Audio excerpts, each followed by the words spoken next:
Subcompacts are known for being easy to operate and value priced.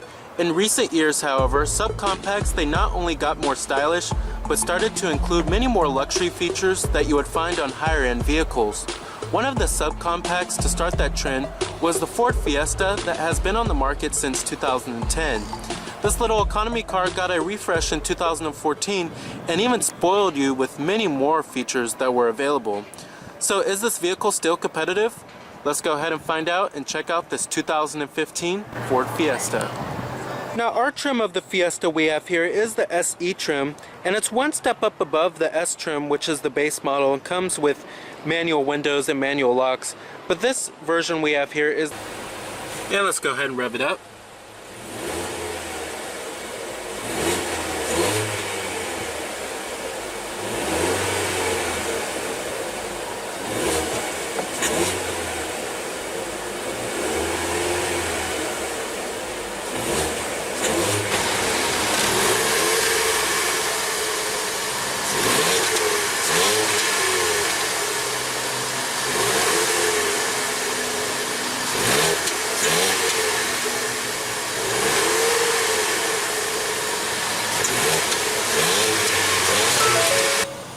Very nice. Now as far as build quality and materials go inside of the Fiesta here, it's certainly one of the best in the class, and a lot of vehicles in this segment have hard plastics all over the place and pretty poor build quality overall. But the Fiesta is definitely one of the nicest cabins here, and don't expect a whole lot of soft touch materials. This is a subcompact vehicle here. You can expect a little bit of cheapness. Now, you have a hard touch upper door panel, but it's a really nice graining, and then on the armrest it's also wrapped in cloth. And then on the dashboard it's a different story, however. It's very nicely padded on the dashboard. Nice and soft touch. And build quality is pretty excellent too. You won't find many panel gaps inside of this interior.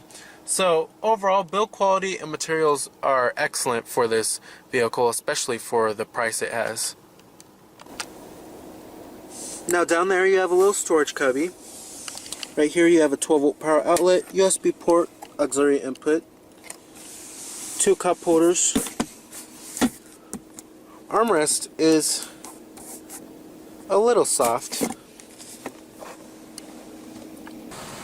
Now you do have a full leather wrapped steering wheel. Coming to your transmission, you have a 6-speed automatic with manual shiftability. E-brake is also located right here. And I'm going to go ahead and turn on the lights and the hazards too. Automatic driver's side window. And I'm going to go ahead and pop up the hood and check out the engine bay.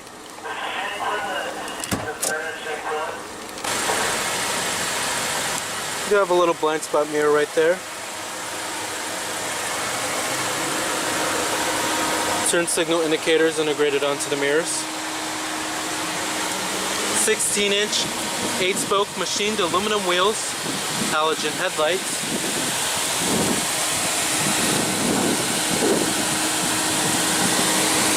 Very bold and muscular front presence here. Love the front end of the Fiesta. Now under the hood here we have a 1.6 liter inline 4-cylinder producing 120 horsepower and 112 pound-feet of torque.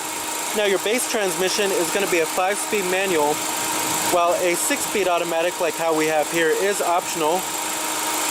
EPA estimates are 27 in the city and 37 on the highway, running on regular unleaded fuel, and it is front-wheel drive. Now the MPG numbers are okay, however, it's certainly not class-leading. Now competitors of the Fiesta, you have the vehicles in the subcompact car class. This includes vehicles such as the Kia Rio, Toyota Yaris, Nissan Versa, as well as the Chevrolet Sonic. Pricing for the sedan variant only starts at the S trim, which starts at $14,455. Then you have the SE, which starts at $15,685. And then the top of the line titanium starts at $18,405. Rear window defroster, and you do have rear reflectors on the bottom right there.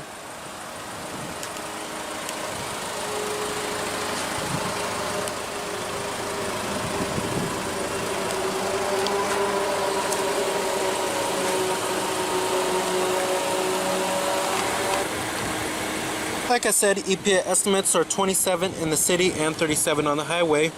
Total vehicle price for this particular one is $17,455. Like I said, you have all of your basic power necessities, power windows, power mirrors. Power door locks are located up on the dash.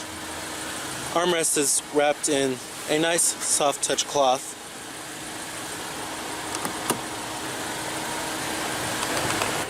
But you do have your radio, AM, FM radio, all of the basic stuff.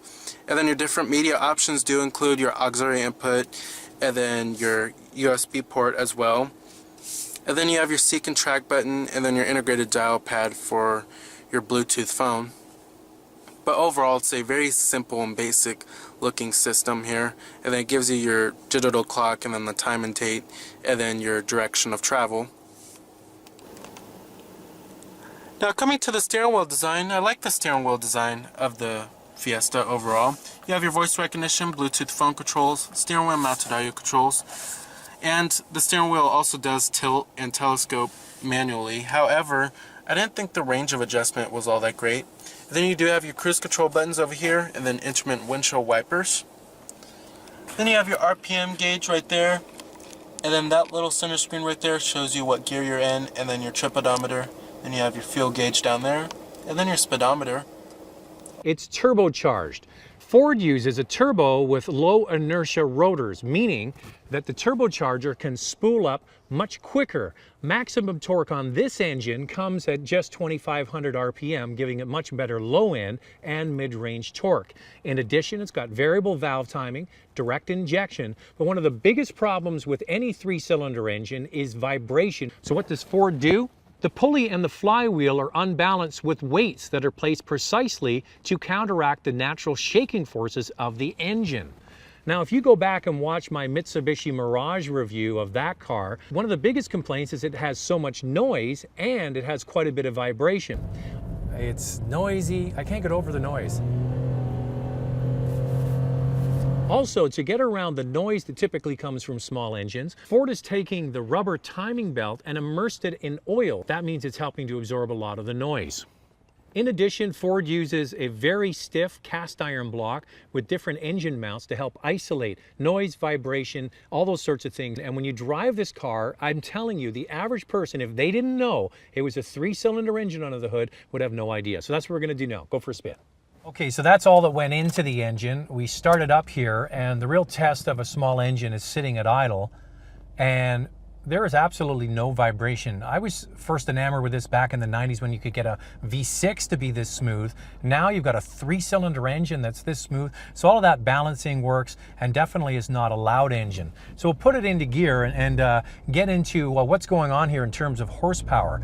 So this car has, I mentioned, a 1-liter engine and it's turbocharged, but it puts out 123 horsepower. The regular 1.6 puts out 120, so it's got 3 horsepower up on the regular 4-cylinder engine. Then it's got 125 foot-pounds of torque, where the regular 4-cylinder just has 111 foot-pounds of torque, so much more torque, and it comes on at just 2,500 RPM.